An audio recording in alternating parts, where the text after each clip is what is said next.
ETF index mutual funds నేర్చుకుని stock మార్కెట్లో రాణించాలనుకుంటున్నారా? వెంటనే ఈ నెంబర్కి కాల్ చేయండి. రమగారు, పిల్లల మధ్య అలానే పెద్దవారి మధ్య కమ్యూనికేషన్ గ్యాప్ అనేది ఈ మధ్య కాలంలో మనం ఎక్కువగా చూస్తూ ఉన్నాము. ఒకప్పుడు పిల్లల మధ్య ఉండేది, ఇప్పుడు పేరెంట్స్ పిల్లల మధ్యన కూడా గ్యాప్ అనేది కనిపిస్తుంది. దీన్ని నివారించాలంటే అసలు ఏ విధంగా ముందుకెళ్ళాలంటారు? మాట్లాడాలి జయ, ఒక్కటే మాట మాట్లాడాలి. అది ఎలా మాట్లాడాలి అంటే సందర్భానుసారంగా. ఇప్పుడు పిల్లాడు ఏదో అల్లరి చేశాడు, అమ్మ వాడిని గట్టిగా కేకలేసింది, వాడు కామ్గా మొహం మార్చుకుని ఉన్నాడు. మనం కూడా అదే టెంపో మెయింటైన్ చేస్తాం. కొంచెంసేపు భోజనం వేళైతే వస్తే వస్తాడు, లేకపోతే లేదని ఊరుకోం కదా, పిలుస్తాం. నా భోజనం చేద్దు కానరా, వాడు నేను తిన్నంటాడు. ఆడపిల్లలకి ఉంటుంది అదే లక్షణం. నేను వాడు అని చెప్తున్నాను, బాయ్స్కే చెప్తున్నాను అనుకోవద్దు. ఎవరైనా పాపో బాబు అలాగే అంటారు, మీరు రామంటారు. కాదు కొంచెం తిందు కానీ లేవను అని పిలుస్తాం. ఒకవేళ వాడు మొండికెత్తే సరేలే అలాగే రేపొద్దున తిందాంలే మన ఇద్దరం కలిసి అని కొంచెం ఇమోషనల్గా బ్లాక్మెయిల్ చేస్తాం. సహజంగా జరిగేదే ఇది. తండ్రులు ఈ లోపల తండ్రులు కలిగించుకుని వాళ్ళు కూడా గట్టిగా చెప్పి పిలిచి ఏదో భోజనానికి పిలుస్తామనుకోండి. పిలిచినప్పుడు పిల్లలు నిశ్శబ్దంగా ఉన్నా మనం మామూలుగా పొద్దుటి సంగతో నిన్నటి సంగతో మొన్నటి సంగతో ఆఫీస్లో జరిగిందో లేకపోతే మన ఇంటికి వచ్చిన చుట్టాల విషయమో ఏదైనా ఒక కొత్త వేరే విషయాన్ని ఎత్తి మనం సంభాషణ కనుక పెంచితే పిల్లలు అందులో కలెక్ట్ చేసుకుని మాట్లాడతారు ఏదో ఒకటి. మనం ఇప్పుడు ఉన్న ఈ రోజుల్లో ఎలా ఉన్నాయంటే కమ్యూనికేషన్ గ్యాప్ తోటే పిల్లలు గట్టిగా కేకలేసో కసరకుండా కేకలేకుండా రోజు నడవదు కదా, ఏదో జరుగుతూనే ఉంటాయి. వాటి వల్ల అవి కంటిన్యూ అయ్యేసరికల్లా పిల్లలు డిప్రెస్ అవుతున్నారు, పేరెంట్స్కి చెప్పటం లేదు సరిగ్గా, ఏదైనా చేయకూడని పనులలోకి వెళ్ళిపోతున్నారు, ప్రమాదాలకి బారిన పడుతున్నారు. అందుకని మనం ఏం చేయొచ్చు అంటే మాట్లాడించాలి. ఎన్ని రకాలుగా అయినా ఏదైనా ఒక ప్రశ్న వేసి సమాధానం రాబట్టడం, నీకు కావాలా అది కావాలా ఇది కావాలా ఏదైనా అడగటం, అడిగి వాళ్ళని సంభాషణలోకి మన దీంట్లోకి లాక్కొచ్చేసేయాలి. వచ్చేస్తే సరే పడుకునే వేళకి మామూలుగా అయిపోయాడు అనుకోండి, అది నిద్రలో వాడిని డిస్టర్బ్ చేయకుండా ఉంటుంది. మీరు కేకలేసింది కానీ మనం తిట్టింది కానీ లేకపోతే ఏదైనా వాడు అడిగిన వాంటింగ్ని మనం కాదన్నది కానీ నిద్రలో డిస్టర్బ్ అవ్వదు. అదే మనం మాట్లాడలేదనుకోండి, అన్నం ఏదో తినకపోతే నేను పాలు తాగుతాను, పాలైనా తాగాని ఒక గ్లాస్ పాలు ఇచ్చి పడుకోబెడితే వాడికి ఇదే గుర్తొస్తుంది. మనం పడుకునే ముందు ఏది ఆలోచిస్తే అవే కళలు వస్తాయంటారు. సైన్స్ కూడా ప్రూవ్ చేసింది దాన్ని. మనం ఏది ఆలోచిస్తామో అది కళ వస్తుంది. ఈ నిద్రలో కూడా ఈ డిస్టర్బెన్స్ కంటిన్యూ అయ్యి మర్నాడు పొద్దున కూడా వాడు ముభావంగానే ఉండి ఏదో ఎలాగోలా స్కూల్కి వెళ్ళి వాడు ఏదైనా తొందర పెడితే ఏం చేస్తాం? తొందరపడతాడని వాడు ఇలా పిల్లలు ఏదైనా చేసేస్తారని మనం కేకలేకుండా వాడు ఏది అడిగితే దాన్ని ఒప్పేసుకుని ఇవ్వలేం కదా, ప్రతిసారి ఇవ్వలేము. ఎన్నని ఇస్తాము? పిల్లల వాంటింగ్స్ సాధారణంగా మన శక్తిని మించే ఉంటుంటాయి. అప్పుడు సాధారణంగా అలాగే జరుగుతుంది. వాడికి ఏదో ఫోన్ కావాలి, మీరు ఒక చిన్న ఫోన్ కొనిస్తారు, వాడికి పెద్ద ఫోన్ కావాలి, ఫ్రెండ్ ఎవరి దగ్గర ఉంటుంది, వాళ్ళకంత కెపాసిటీ ఉండొచ్చు, మనకు ఉండకపోవచ్చు కదా, ఎవరి సిచ్యువేషన్ వాళ్ళది కదా. సో కాబట్టి పిల్లల్ని మూడ్లో నుంచి బయటికి తీసుకొచ్చేస్తూ ఉండాలి. మాట్లాడించడానికి దీనికి పెద్ద నేర్పేం అక్కర్లా.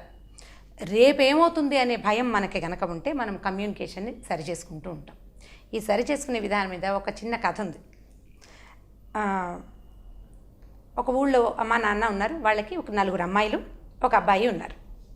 అయితే వీళ్ళు కొంచెం పేదవాళ్ళు, పిల్లల్ని పెద్దగా అమ్మాయిల్ని చదివించలేదు వాళ్ళు. అయితే అమ్మాయిలు 4 టైలరింగ్ నేర్చుకున్నారు, బట్టలు కుట్టడము అలాంటి ఫ్యాషన్ డిజైనింగ్ లాంటిది నేర్చుకున్నారు. వాళ్ళ ఇంట్లో చివరి వాడు అబ్బాయి. అయితే వాడు 10th క్లాస్ పూర్తయిపోయింది, ఇంటర్మీడియట్లో చేరాడు. చేరితే ఈ 10th క్లాస్ దాకా స్కూల్లో వాడికి లాగులు వేసుకునేవాడు, నిక్కర్ వేసుకునేవాడు, షార్ట్స్ వేసుకునేవాడు. అయితే కాలేజీలో చేరాక వాడికి ప్యాంట్స్ కావాల్సి వచ్చాయి. వాళ్ళ అమ్మ ఏం చేసింది, బజార్ తీసుకెళ్ళి 2 ప్యాంట్స్ తీసుకొచ్చింది. ప్యాంట్లు తీసుకొస్తే ఈ లోపల ఇంటికి వచ్చేసరికల్లా అమ్మాయిలకి చాలా కోపం వచ్చింది. మమ్మల్ని ఏమో చదివించలేదు, వీడినేమో స్కూల్లో కాలేజీలో చేర్పించేస్తున్నారు స్కూల్ నుంచి, తర్వాత వీడికి కొత్త కొత్త బట్టలు కూడా తెచ్చేస్తున్నారని కోపంతో అమ్మాయిలు 4 వాళ్ళల్లో వాళ్ళు ముందు మాట్లాడుకుని తర్వాత పోట్లాడి, అమ్మతోటి పోట్లాడి నాన్నతోటి పోట్లాడి బాగా గొడవ పెట్టారు.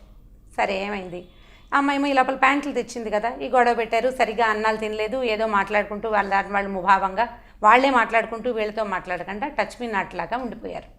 వాళ్ళ అమ్మ ఏం చేసింది, ఆ ప్యాంట్లు తెచ్చిన 2 ప్యాంట్లని అబ్బాయిని ట్రై చేయమంది. మనం షాప్లో ట్రై చేస్తాము, వాళ్ళు షాప్లో ట్రై చేయలేదు, ఇంటికి తీసుకొచ్చి ట్రై చేస్తే ఒక ప్యాంటు బాగా పొడుగ్గా ఉంది, ఒక ప్యాంటు బాగా లూజ్గా ఉంది. అయితే వాళ్ళ అమ్మ ఏమంది, పొడుగ్గా ఉన్న ప్యాంటుని కట్ చేసి కొంచెం 2 ఇంచీలు కత్తిరించి కుట్టేస్తే ఈ ప్యాంటు వేసుకుంటాడు, లూజ్గా ఉన్న ప్యాంటుని షాపుకి తీసుకెళ్ళి పెద్ద సైజు అది మార్చుకొస్తానని చెప్పింది. సరే ఒక ప్యాంటు కొన్ని రోజులు వేసుకోవచ్చు కదా, సరే చెప్పిందమ్మా, అందరూ ఎవరి దారిన వాళ్ళు పడుకున్నారు. పడుకుంటే కొంచెంసేపు అయ్యాక ఈ అక్కయ్యలు ఒక్కొక్కళ్ళు రియలైజ్ అవ్వటం మొదలుపెట్టారు. ఓ ఆలోచిస్తున్నారు. పడుకుని వెంటనే ఏమి నిద్రపోలే. పోట్లాడిన తర్వాత మనకు వెంటనే నిద్ర రాదు కదా. పోట్లాడేమో, అరిచేమో, అమ్మ ఏదో తిట్టింది, మనకి వెంటనే నిద్ర ఎలా వస్తుంది? సహజంగా రాదు. ఆలోచించుకుంటూ వీళ్ళు ఏమనుకున్నారంటే, పాపం తమ్ముడు అందరికంటే చిన్నవాడు, వాడిని చదివించాలి, మనం ఎలాగో టైలరింగ్ నేర్చుకుంటున్నాం కదా అని అనుకుని ఏం చేసింది, పెద్దక్కయ్య లేచి ఆ ప్యాంటుని తీసుకుని 2 ఇంచీలు కట్ చేసేసి మెల్లిగా చక్కగా చేత్తో మడిచి కుట్టేసి వెళ్ళి పడుకుంది. కాసేపు అయ్యాక ఆఖరక్కయ్యకి మెలకొచ్చింది. ఆఖరక్కయ్య చివరక్కయ్య 4వ అక్కయ్య ఏం చేసింది, పాపం మన తమ్ముడు కదా, వాడికి ప్యాంటు పొడుగ్గా ఉంటే ఎలా వేసుకుంటాడు, స్కూల్లో నవ్వుతారో ఏంటో, కాలేజీ కొత్తగా వెళ్తున్నాడు కదా కాలేజీకి అని చెప్పి ఏం చేసింది, చిన్నక్కయ్య కూడా 2 ఇంచీలు కట్ చేసి కుట్టేసింది. కరెక్ట్ సైజ్ చేసేసింది. తర్వాత ఏమైంది, ఇంకో 2 అక్కయ్యలు ఉన్నారు కదా, వీళ్ళు ఈ 2 అక్కయ్యలు కూడా వాళ్ళ టైమింగ్ ప్రకారం 4ంటికి ఒకళ్ళు 5ంటికి ఒకళ్ళు లేచి తలా 2 ఇంచీలు కత్తిరించి ప్యాంటుని కుట్టేశారు. కుట్టిన తర్వాత ఏమైంది, తెల్లారింది 6:37 అయ్యేసరికి అమ్మ లేచి వంట చేసేసింది, బాబుకి స్కూల్కి రెడీ చేసేసింది, బట్ కాలేజీకి రెడీ చేసేసి ఏం చేసింది, ప్యాంటు పొడుగైపోయింది కదా, అమ్మ కూడా ఏం చేసింది, ఆ ప్యాంటు మడత పెట్టున్న ప్యాంటు తలకు ఎడ్జ్ని 2 ఇంచెస్ కట్ చేసి కుట్టేసిన తర్వాత అబ్బాయి స్నానం చేసి వచ్చాడు, అమ్మ బాక్స్ రెడీ చేసింది, కొత్త ప్యాంటు వేసుకోరా అన్నారు అందరూ ఉత్సాహంగా చూస్తూ. ఎవరికి వాళ్ళకి మేము కట్ చేసి దీన్ని సెట్ చేశాము అన్న ఉద్దేశంలోనే ఉన్నారు. అబ్బాయి ప్యాంటు తీసేసరికి యాక్చువల్గా అక్కడ ప్యాంట్ లేదు, లాగు ఉంది.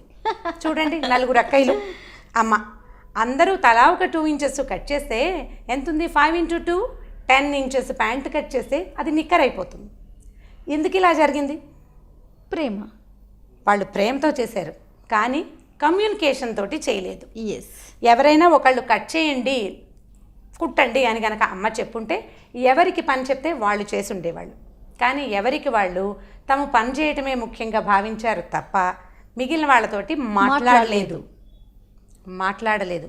వాళ్ళల్లో వాళ్ళు మాట్లాడుకోకపోవటం వల్ల ఎందుకు మాట్లాడలా, అమ్మేమో పిల్లలు ఈ అతిగా గొడవ చేశారన్న కోపంతో అమ్మ మాట్లాడలా, పిల్లలేమో మనం అనవసరంగా గొడవ చేసాము ఇలా మాట్లాడకూడదని సిగ్గుపడి వాళ్ళల్లో వాళ్ళు మాట్లాడుకోలేదు, అమ్మతోటి మాట్లాడకుండా తలా ఒక 2 ఇంచీలు కట్ చేసేసి ప్యాంటుని ఇంత పొడుగు ఉండాల్సిన ప్యాంటుని ఇంత చేసేసారు, నిక్కర్ చేశారు. ఇప్పుడు అది ఏం చేస్తారు, వాళ్ళు ఏ రకంగానూ మార్పు చేయలేరు, దాన్ని నిక్కర్గానే వేసుకోవాలి. ప్యాంట్ ఎలా వస్తుంది, వీళ్ళు పేదవాళ్ళు కదా, ఎక్కడి నుంచి ఇంకొక వస్తువు వస్తుంది. సో ఇది ఎందుకు వచ్చింది ఇలాంటిది, కేవలం కమ్యూనికేషన్ గ్యాప్ వల్ల. ఓకే, పిల్లలకి మన పరిస్థితులు, మన అవకాశాలు అవి అర్థమయ్యేలాగా చెప్పాలి. చాలా ఇళ్లలో అంటే ఇదివరకు పిల్లల ముందు పోట్లాడుకోకూడదని చెప్పుకునేవాళ్ళం. ఇప్పుడు పిల్లల ముందు ఆర్గ్యూ చేయకుండా ఉండే పేరెంట్స్ ఉంటున్నారా, లేరు, పోట్లాడుకుంటూనే ఉంటారు. పిల్లలకి బాగా తెలిసిపోతాయి కూడా. ఒకటి, ఇదివరకు ఆర్థిక పరిస్థితి పిల్లలకి తెలియనివ్వకుండా ఉంచాలన్నది ఎప్పుడు వచ్చింది తెలుసమ్మా, ఇది 90s 80s 90sలోనే వచ్చింది. 70lకి ముందు మన ఆర్థిక స్థితిగతులు పిల్లలకి స్పష్టంగా తెలిసిపోయేవి జయ. ఓకే, స్పష్టంగా తెలిసేవి. మీ ఉద్దేశంలో తెలిస్తే మంచిదంటారా, తెలియకపోతే మంచిదంటారా రమ్మగారు? మన కెపాసిటీ ఎంత, మన శక్తి ఎంత అనేది సంవాట తెలియటమే కొంత మటుకు మంచిది జయ. సో వాళ్ళు మన లిమిట్స్ ఏదో మనకు తెలుసు. లిమిట్ ఇప్పుడు మనకి లిమిట్ ఉన్నప్పుడు తెలియచేయాలి. మనకి లిమిట్ లేదనుకోండి, మన దగ్గర చాలా ఉన్నప్పుడు కనుక మీరు అప్పుడు కూడా మన దగ్గర చాలా ఉందని తెలియచేయకూడదు పిల్లలకి. చాలా ఉందని కానీ పిల్లాడు రెచ్చిపోతారు, పిల్లలు విచ్చలవిడితనం వస్తుంది. కానీ మనకి శక్తి లేనప్పుడు ఇవాళ రేపు ఎట్లా చేస్తున్నారంటే, యాక్చువల్గా ఇది ఒక మంచి మాట కాకపోవచ్చు కానీ శక్తిని మించే పెద్ద పెద్ద స్కూళ్ళల్లో మనం జాయిన్ చేస్తున్నాం. ఎడ్యుకేషన్ బాగుంటుంది, పిల్లల సెటిల్మెంట్ బాగుంటుంది, ముందుకెళ్తారు జీవితంలో, ప్రగతి పథంలోకి వెళ్తారని పెద్ద స్కూళ్ళల్లో చేర్పిస్తాం. మనలాగా కాకుండా హాయిగా సులువుగా ఎక్కువ ఖర్చు పెట్టకుండానే స్కూళ్ళల్లో, అంటే ఈ ఖర్చును తట్టుకోగలిగి స్కూళ్ళల్లో చేర్పించే పేరెంట్స్ ఉంటారు. వాళ్ళ పిల్లలు చూసి మన పిల్లలు కాపీ చేస్తామన్నారు అనుకోండి, అప్పుడు చేయలేకపోతాం మనం. అందుకని మన దగ్గర ఇంత ఉంది, మనం ఇంత చేయగలం, ఈ లెవెల్ అయితే మనకి కుదురుతుంది అని తేలిక పదాలతోటి పిల్లలకి అర్థమయ్యేలాగా మన పరిస్థితి చెప్పటమే మంచిది. చెప్పకుండా దాచిపెట్టి ఎలాగోలా కష్టపడి చేస్తే పిల్లవాడి వాంటింగ్స్ ఏంటంటే సముద్రంలో అలలాగా వస్తూనే ఉంటాయి, అవి పెరుగుతుంటాయి, వస్తూనే ఉంటుంది. ఆ అల వెనక్కి వెళ్ళింది ఊరుకుంటుందా, మళ్ళీ వస్తుంది. ఎందుకంటే పిల్లలు ఎదుగుతారు కదా, ఎదుగుదలలో భాగంగానే వాంటింగ్స్, అవసరాలు పెరుగుతాయి, సరదాలు, కోరికలు అన్నీ పెరుగుతాయి. చుట్టుపక్కల చూస్తుండేసరికల్లా ప్రపంచం పెద్దదయ్యే కొందికి అవసరాలు పెరిగిపోతాయి, ఆసక్తులు పెరుగుతాయి. దానికి తగ్గట్టుగా మనం చేయగలుగుతాము, చేయలేము. చేయలేనప్పుడు మనం ఇంత చేయగలం, ఇంతవరకే మీరు వెళ్ళండి అని కమ్యూనికేట్ చేసి తీరాలి. ఓకే. కమ్యూనికేట్ చేయకపోవటం వల్ల పిల్లలు డిప్రెస్ అవ్వడానికి, దిగులు పడడానికి, బాధపడడానికి అవకాశం ఉంది. దాన్ని నివారించాలంటే ముందు మనం ఏదైనా కమ్యూనికేట్ చేయవలసిందే. తప్పు ఎటువైపు జరిగినా కూడా ముందుగానే ప్రొసీడ్ అవ్వాలంటారు. అంతే. ఇది తప్పు అనడానికి వీల్లేదు జయ, తప్పు కాదు. అసలు సాధారణమైన సిచ్యువేషన్లో కూడా మనం కమ్యూనికేషన్ ఇస్తేనే మనకి మంచిది. ఓకే. కొంతమంది పిల్లలు రమ్మగారు ముభావంగా ఉంటారు. అంటే పిల్లలు కొట్టుకున్నారనుకుందాం, వాళ్ళు వచ్చి పలకరించినా వీళ్ళు మాట్లాడరు. అలాంటి సిచ్యువేషన్ నేనైతే ఎక్కువగా గమనిస్తూ ఉన్నాను. మరి మీరు చూసుండొచ్చు బహుశా. అలాంటప్పుడు పేరెంట్సే దాన్ని ఇనిషియేట్ చేయాలమ్మా. ముందు వెళ్ళి నువ్వు సారీ చెప్పు, ముందు మాట్లాడు, నువ్వు మాట్లాడాలి అని చెప్పాలి. ఈ చెప్పేటప్పుడు మనం శ్రీరాముడి కథలు తరచుగా చెప్పుకుంటాం, రామాయణం గురించి మాట్లాడతాం. రాముడు పూర్వభాషి అని చెప్తారు. రాముడు పూర్వభాష అంటే పూర్వం మాట్లాడేవాడని కాదు, ముందుగా మాట్లాడేవాడు. ఎవరైనా కనపడితే ముందుగా పలకరించేవాడు. ముందు పలకరించడం అనేది ఒక చాలా అత్యద్భుతమైన క్యారెక్టర్. ఎవరికైనా అవతల వాళ్ళు పలకరించేదాకా ఆగి వాళ్ళు మన చూసారో లేదో చూసి కాకుండా ముందే పలకరించడం వల్ల మనం మంచి వ్యక్తులుగా గుర్తింపబడతాం. అవతల వాళ్ళ రెస్పాన్స్ కూడా మన పట్ల చాలా పాజిటివ్గా ఉంటుంది. అసలు మనం రాముడిని ఇన్ని తరాలైనా ఇన్ని యుగాలైనా గుర్తుపెట్టుకున్నామంటే ఆయన దగ్గర ఉన్న చాలా అద్భుతమైన విషయాలలో ఈ పూర్వభాషిత్వం కూడా ఒక అద్భుతమైన విషయం.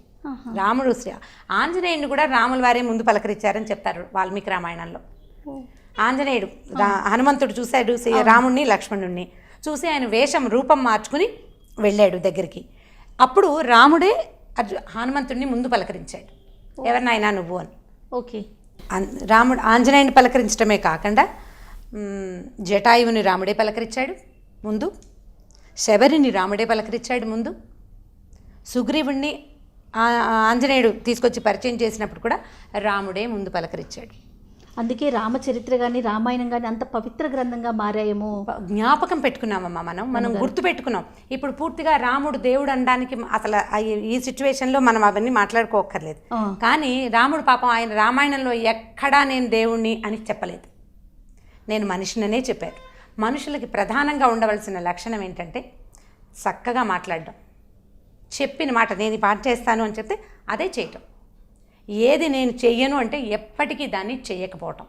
ఇప్పుడు సత్యవాక్యము, పితృవాక్య పరిపాలన అంటే నాన్న మాట వినడము. ఏకపత్ని వ్రతం ఎందుకు పెద్ద క్వాలిటీ, పిల్లలకి తెలియదు, అది అర్థం కాదు. కానీ పూర్వభాషిత్వం అనే దాన్ని మనం అలవాటు చేయాలి.